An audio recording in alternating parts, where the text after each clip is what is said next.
Inna min asyratis sa'ah, sesungguhnya di antara tanda-tanda kiamat, kebodohan akan menyebar di mana-mana. Wa yushrabal khamru, kemudian khamr atau minuman keras juga merajalela. Wa yadhar az-zina, kemudian zina pun sudah dilakukan dengan terang-terangan. Ketika orang-orang alim ini hilang, maka umat itu seperti kehilangan induk. Bismillahirrahmanirrahim. Assalamualaikum warahmatullahi wabarakatuh. Alhamdulillah wassalatu wassalamu ala rasulillah wa ala alihi wa ashabihi wa man tabi'ahum bi ihsani ila yaumil amma ba'd. Jamaah yang dimuliakan oleh Allah, alhamdulillah pada kesempatan kali ini kita akan membahas sedikit sekelumit terkait dengan hadis yang berkaitan dengan fenomena yang terjadi pada akhir zaman. Di dalam sebuah riwayat yang sahih dari kitab milik Imam Al-Bukhari disebutkan bahwa Rasulullah SAW bersabda, Inna min asyratis sa'ah, sesungguhnya di antara tanda-tanda kiamat, ayyurfa'al ilm, diangkatnya ilmu, wa yasbut al-jahlu, kemudian akan ditetapkan kebodohan. Kebodohan akan menyebar di mana-mana. Wa yushrabal khamru, kemudian khamr atau minuman keras juga merajalela. Wa yadhar az-zina, kemudian zina pun sudah dilakukan dengan terang-terangan. Di dalam hadis ini ada 4 tanda di mana nanti akan kita hadapi di akhir zaman, di mana nanti kiamat sudah semakin dekat. Dan kita tentunya tidak akan membahas banyak. Kita hanya ingin sedikit membahas terkait dengan 2 tanda yang pertama, yaitu ketika ilmu itu mulai diangkat, kemudian kebodohan merajalela. Sebenarnya ini sebuah konsekuensi ya. Ketika ilmu tidak bisa bertemu dengan kebodohan, kejahiliyah. Ketika ilmu menguasai, otomatis kebodohan akan sirna.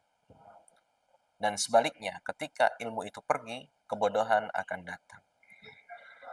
Tentunya, fenomena diangkatnya ilmu, Allah tidak mengangkat ilmu secara langsung. Tapi Allah akan mengambil para ulama yang ada. Kemudian para ulama itu tidak ada yang menggantikan kedudukannya. Sehingga satu persatu orang alim itu hilang. Ketika orang-orang alim ini hilang, maka umat itu seperti kehilangan induknya. Nah, maka dari itu ada sampai tahap di mana nanti orang-orang akan kebingungan ketika menanyakan tentang warisan, siapa dan berapa jatahnya. Tidak ada satupun orang yang bisa memberikan jawabannya. Karena memang sudah tidak ada orang alim pada saat itu.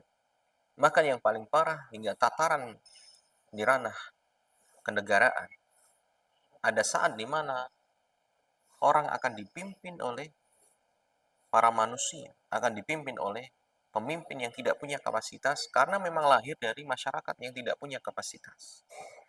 Maka dari itu, kita harus berhati-hati. Karena ternyata zaman itu sepertinya sudah kita alami. Di mana saat ini kaderisasi, bahkan jangankan ke tingkat yang alim, ke tataran dai saja, orang yang mengajarkan kebaikan. Kita lihat sekarang bagaimana di masjid-masjid itu. Para pengajar-pengajar Al-Quran, guru-guru TPA, semakin menipis, seolah-olah tidak ada pengganti. Jadi orang-orang yang dulu berjuang, kemudian semakin menua, bahkan mungkin sudah tidak mampu segesit dulu, itu tidak ada yang menggantikannya. Dan juga yang lebih parahnya lagi, fenomena merajalelanya kebodohan. Kebodohan ini tidak hanya dari sisi agama saja, bahkan dalam pengetahuan umum pun sekarang sungguh memprihatinkan. Betapa banyak orang bereksperimen sosial, anak-anak setingkat SMA, SMP, ketika diberi pertanyaan-pertanyaan matematika, hanya tambah-tambahan, pengurangan, perkalian, pembagian sederhana, mereka semua kebingungan menjawabnya. Apalagi kalau masalah agama. Untuk menyebutkan berapa rukun iman, berapa rukun Islam, mereka saja berpikir. Bahkan ketika disuruh menyebutkan, mereka tidak bisa menyebutkan dengan baik. Bahkan terkesan jawabannya asal-asalan. Inilah gambaran masyarakat kita saat ini. Bahwa di tataran paling dasar pun, ilmu yang seharusnya sudah menjadi basic, pengetahuan yang harus diketahui sebagai layaknya seorang muslim, itu saja mereka tidak tahu. Apalagi nanti kalau merambah ke masalah fikih. Bagaimana cara sholat yang benar. Jangankan fikih sholat. Sholatnya saja banyak yang tidak tahu bahwa hukum sholat itu fardu ain. Mereka merasa bahwa sholat itu adalah privasi. Bahwa sholat itu hak setiap orang untuk menunaikannya atau tidak. Itu pemahaman yang sangat keliru.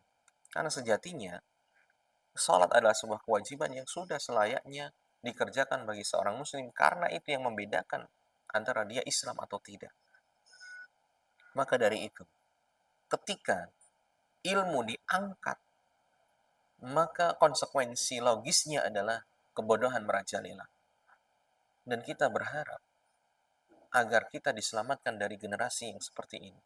Generasi di mana tidak ada orang-orang yang alim, sehingga kita kebingungan mau merujuk kemana terkait dengan permasalahan akidah, permasalahan fikih, atau permasalahan-permasalahan yang lain. Dan tentunya itu semua karena kebodohan kita terhadap sesuatu ilmu yang ketika tidak ada yang mengajarkan, otomatis kebodohan akan merajalela. Nah, maka dari itu kita senantiasa berdoa, Allahumma inna nas'aluka ilman nafi'an. Ya Allah, berikanlah kami ilmu yang bermanfaat. Apa ilmu yang bermanfaat itu? Ilmu yang bermanfaat adalah ilmu yang diamalkan dan diajarkan. Sehingga selama ini masih lestari ilmu itu, niscaya kebodohan akan terhambat alias tidak akan merajalela. Dan semoga kita senantiasa dimudahkan oleh Allah dalam menuntut ilmu. Aku qouli hadza astaghfirullah li wa lakum. Wassalamualaikum warahmatullahi wabarakatuh.